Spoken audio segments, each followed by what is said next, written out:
Hello, good morning. সবাই কেমন আছেন? তো চলুন, আজকের দিনটা মেনলি ছিল 25শে ডিসেম্বর। তো সেদিনকে দিনটা খুব একটা ভালো দিন ছিল না আমাদের জন্য, বাকি সবার জন্য ভালো হতে পারে। আমার শ্রদ্ধেয় শ্বশুরমশাইয়ের মৃত্যুবার্ষিকী, 9th মৃত্যুবার্ষিকী, 9তম। তো এটা তো সেলিব্রেট করার জিনিস নয়, এটা উপভোগ করারও জিনিস নয়।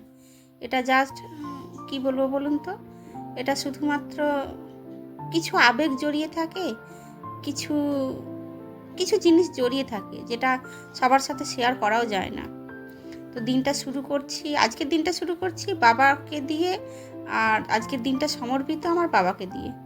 তো প্রথম শুরুয়াত, হ্যাঁ, আমরা কিন্তু যথারীতি মানে বাবার মৃত্যুবার্ষিকী পালন করি একটু অন্যরকমভাবে, সবার মতো করি না। কিন্তু আমরা বাবাকে আমাদের সাথে আজও রেখেছি, চিরজীবনই রাখবো।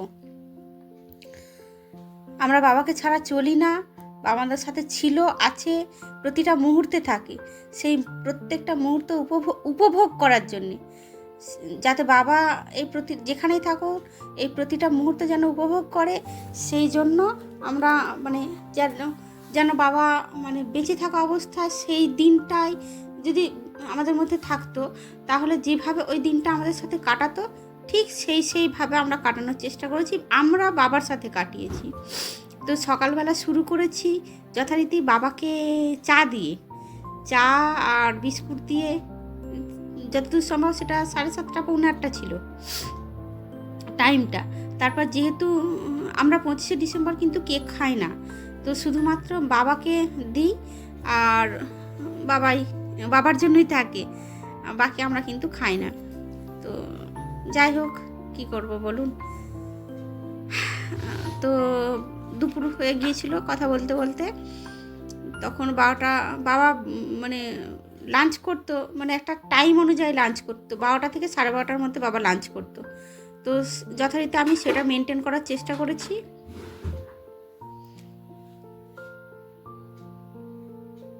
এটা বাবার লাঞ্চ টাইম ছিল, সে টাইমে লাঞ্চ দেওয়ার চেষ্টা করেছি।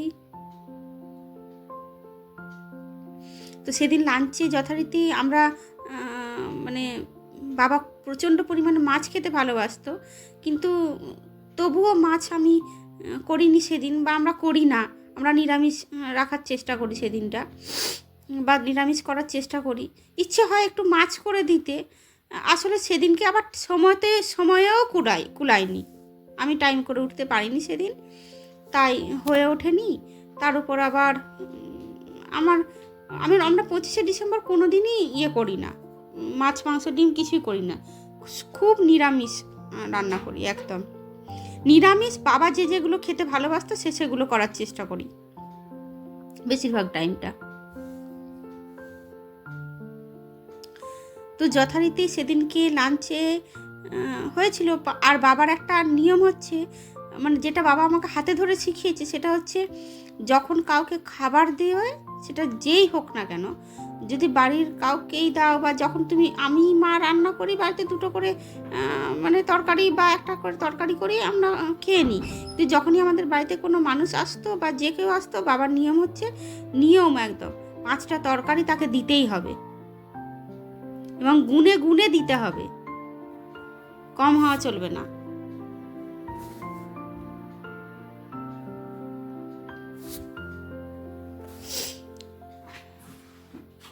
জলের গ্লাসটা না কোনোভাবেই দাঁড়াচ্ছিল না, আসলে চেয়ারে ছিল। তো একটা সামনে টুল জাতীয় জিনিস দিলে ভালো হতো, কিন্তু আমার কাছে সেই মুহূর্তে মাথায় আসেনি, ওটা আমি দিতে পারিনি।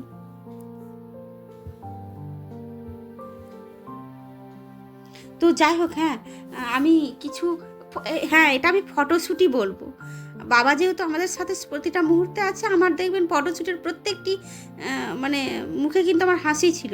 কারণ আমি মনে করি বাবা যেখানেই থাকুক না কেন, আমাদের মুখের ওই হাসিটা দেখার জন্য বাবা আশীর্বাদ দিয়ে যায়।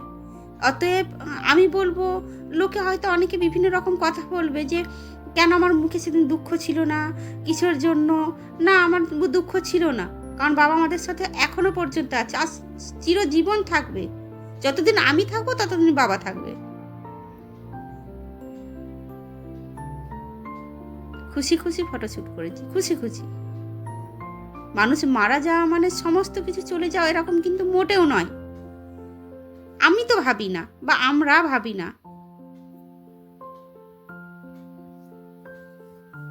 আমরা বাবাকে নিয়ে ছিলাম, আজ থেকে 9 বছর আগেও বাবা আমাদের মধ্যে ছিল, আজ থেকে 7 বছর আগেও ছিল, 5 বছর আগেও ছিল, এখনও আছে, আজ থেকে 5 বছর পরেও থাকবে, 10 বছর পরেও থাকবে। সেটাই তো হওয়া উচিত। বাবা মা হচ্ছে, বাবা মায়ের থেকে বলবো, বাবা না বটবৃক্ষের মতো। এই মানুষগুলো চলে যাওয়া মানে, বা এই মানুষগুলোর যতদিন থাকবে ততদিনই সব ঠিকঠাক, না হলে বড্ড সব অগোছালো হয়ে যায়। আমরা লক্ষ্য করেছি বাবা চলে যাওয়ার পরে আমাদের জীবনটা কিভাবে অগোছালো হয়ে গেছে। ভীষণ মিস করি।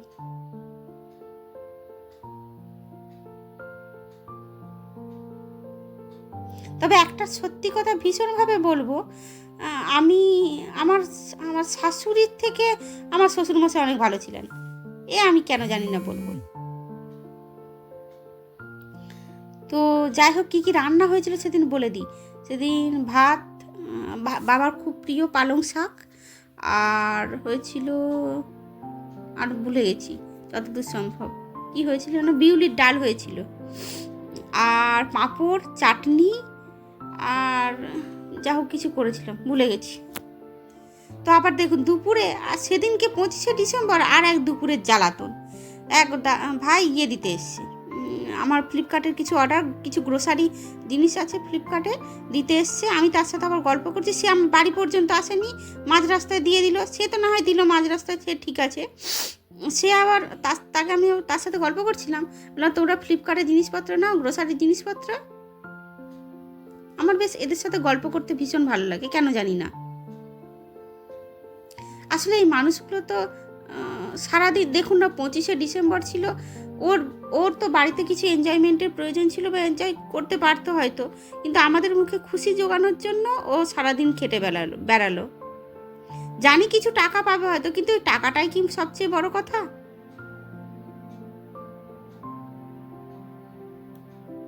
আমার ভালো লাগে এদের সাথে গল্প করতে, ভীষণ ভালো লাগে, কেন জানি না, বলতে পারবো না। তবে আপনারাও যতটা পারবেন এইসব মানুষগুলোর সাথে কথা বলবেন, এদেরও একটা ভালো লাগা হয়। তো চলে গেল ওইদিকে ওর পথে। এর আগের বার ওর সাথে আমার ঝগড়া হয়েছিল। এদিকে আবার আমি আমার রাস্তায় চলে এলাম যথারীতি বাড়িতে, দরজা ফরজা বন্ধ করছি, মা খেতে বসেছে।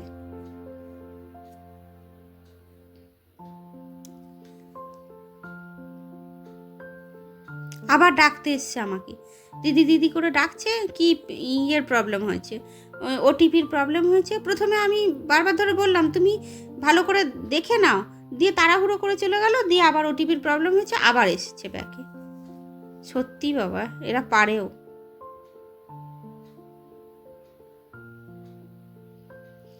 তো চলুন এগোই মোটামুটি, আর এদের পিছনে টাইম দিলে হবে না। তো সন্ধ্যাবেলায় দেখি মা আবার মিষ্টি দিয়েছিল, বাবা মিষ্টি খেতে খুব ভালোবাসতো, 5 রকমের মিষ্টি। আমি তার আগের দিন আপনাদেরকে দেখিয়েছি যতদূর সম্ভব ভিডিওতে, যে আমি বাবার জন্য মিষ্টি ফিষ্টি এনেছি। তো সেই মিষ্টির 5টা মিষ্টি বাবাকে দেওয়া হয়েছিল, তার মধ্যে ছিল সন্দেশ, আমি মিষ্টির নাম জানি না, সন্দেশ ছিল, ছাপা সন্দেশ ছিল, আর একটা কী ধরনের মিষ্টি ছিল, একটা রসগোল্লা ছিল, আর একটা মোয়া ছিল, শীতকালের বেশ মোয়া ছিল।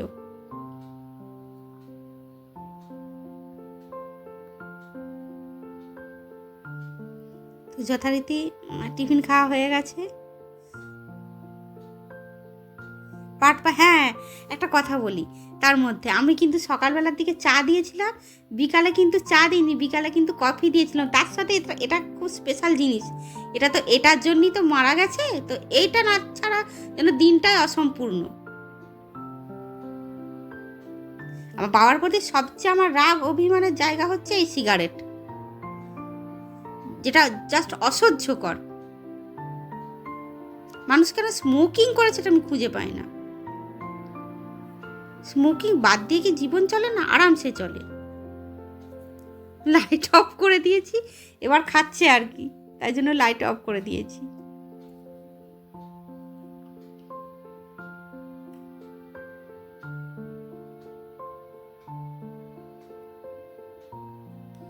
তো চলুন, বাকি এবার ডিনার টাইম হয়ে গেল বক বক করতে করতে। ডিনারে কি কি ছিল দেখা যাক।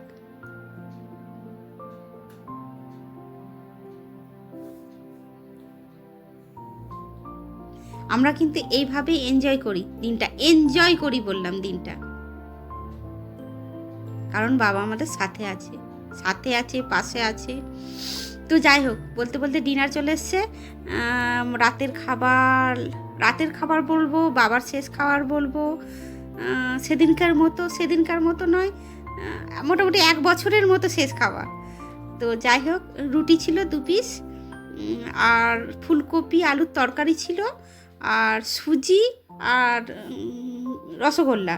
তো সুজিটির সাথে একটি আবেগ জড়িয়ে আছে, কারণ বাবা লাস্ট আমার হাতে 2 চামচ সুজি খেয়েছিলেন, আর তারপরে কিছু খেতে পারেননি। তো সুজিটি আমার মানে প্রত্যেক বছর কিছু করি না করে এই সুজিটা মাস্ট থাকবে, আমি আজীবন যেন করতে পারি। আমার কি বলবো। তো চলুন, বাবা খেতে থাকুক, আর আমিও আমার দিনটি এখানেই শেষ করি। তো এতক্ষণ আমার সাথে থাকার জন্য থ্যাংক ইউ, বকবক শোনার জন্য থ্যাংক ইউ। ভালো থাকবেন, ভালো রাখবেন। আর সবশেষে বলি, যদি আমার ভিডিও ভালো লেগে থাকে তাহলে লাইক কমেন্ট শেয়ার করবেন। যদি ইউটিউব থেকে দেখে থাকেন তাহলে সাবস্ক্রাইব করবেন আমার চ্যানেল, আর যদি ফেসবুক থেকে দেখেন তো ফলো করতে ভুলবেন না। নমস্কার, ভালো থাকবেন, ভালো রাখবেন।